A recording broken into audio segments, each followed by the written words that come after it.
This is America. There is no question that there are problems in this country between police and community. Yes, you are a donkey. The latest on that police killing of a black man. Now to new developments in the deadly spa shooting rampage. And yesterday was a really bad day for him, and this is what he did. And so we are in a state of emergency. Okay, white supremacist violence is and always has been the number one threat to our society. But I'm also very proud that my wife is white. The Breakfast Club, bitches. All right, Charlamagne, please tell me, why was I your donkey of the day? Yes, donkey of the day for Thursday, September 25th goes to Vice President J.D. Vance. J.D. Vance, at some point, you and other elected officials in the Trump administration have to stop acting like regular, smegular, everyday thumb thugs. Okay, what do I mean when I say thumb thugs? I'm talking to people who get online and just bang a set. Okay, broadband Bloods and cyber Crips, they got a side, they got a team, they got a flag they carrying, and they represent it no matter what. And you can't do that when you are the Vice President of the United States of America, because even though this administration has made it perfectly clear they are not an administration for all Americans, they should be. Okay, we should demand that of our elected officials, all right? See, yesterday morning, a sniper opened fire on an ICE agency in Dallas. The shooter fired randomly at the ICE building, and a van with 3 detainees were shot. I believe 1, maybe 2 detainees passed away. The other is in critical condition. I'm not sure. The gunman is dead. I do know that. He committed suicide. And J.D. Vance, the Vice President of the United States of America, rushed to politicize this situation. Let's listen to what Vice President J.D. Vance had to say. But what we know is that in Dallas, Texas, an ICE facility, an Immigrations and Customs Enforcement facility, was opened fire upon by a violent left-wing extremist, a person who wrote anti-ICE messaging on their bullets, and they were politically motivated to go after law enforcement. They were politically motivated to go after people who are enforcing our border. When Democrats like Gavin Newsom did say that these people are part of an authoritarian government, when the left-wing media lies about what they're doing, when they lie about who they're arresting, when they lie about the actual job of law enforcement, what they're doing is encouraging crazy people to go and commit violence. You don't have to agree with my immigration policies. You don't have to agree with Donald Trump's immigration policies. But if your political rhetoric encourages violence against our law enforcement, you can go straight to hell, and you have no place in the political conversation of the United States of America. That's everything, right? Okay.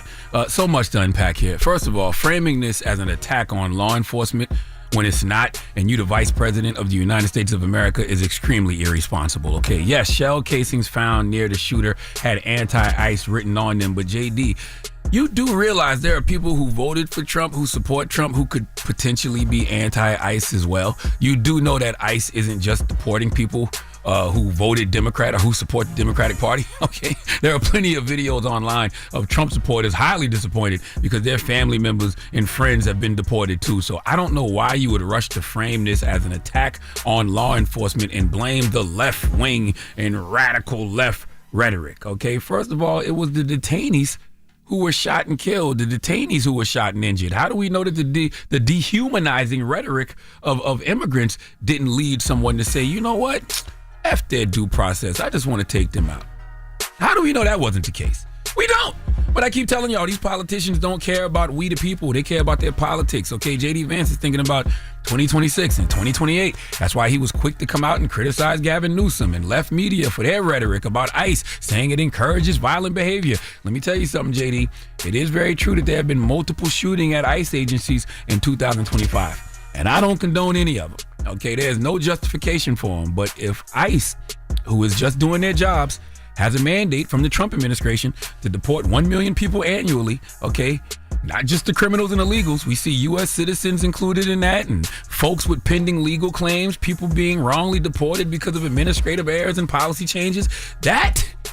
Watching that is going to drive some people mad. Okay, again, not justifying any of these shootings that have happened at ICE agencies, but to act like Democratic politicians and left-wing media are the sole reason some people don't like ICE agents, well, that's just intellectually dishonest, okay, and ignoring some very obvious issues that are happening in this country.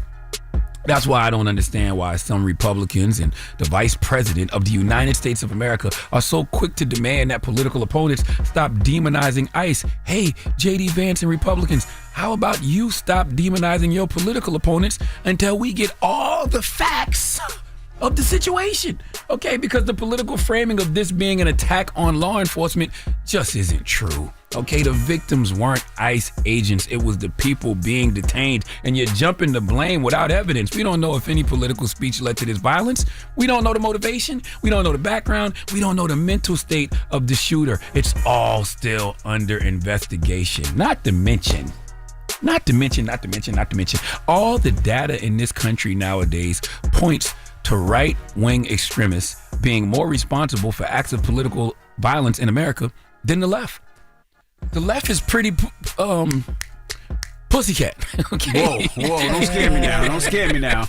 I'm just saying, the left is pretty pussycat, okay? But when the right is quick to blame the left, we overlook the pattern of right-wing political violence. JD, you are the Vice President of the United States of America. I don't understand how y'all ask one side to tone it down, but simultaneously blame Democrats for political violence and energize more people on the right to potentially commit political violence against Democrats and the left for zero reason. Stop being ready to politicize tragedy.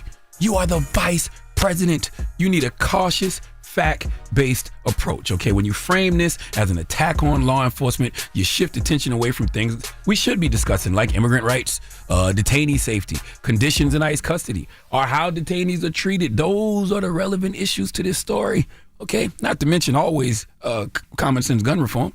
But, JD, you can't call for restraint while using inflammatory language. You can't prematurely attribute motive and intent. If you're so worried about the rhetoric from Democrats, then make sure your rhetoric matches the facts, okay, of the situation. And framing this as an attack on law enforcement, despite no law enforcement being harmed, is not the facts of the situation.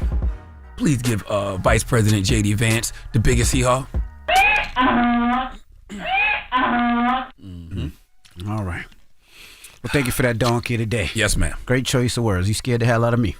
Donkey Today is sponsored by renowned personal injury attorney Michael the Bull Lamonsoff. Don't be a donkey when you need a fighter on your side. If you're ever injured, go to michaelthebull.com. That's michaelthebull.com. And when you mess with the bull, you get the horns. Hold up. Every day I wake up, wake your ass up. The Breakfast Club. Y'all finished or y'all done?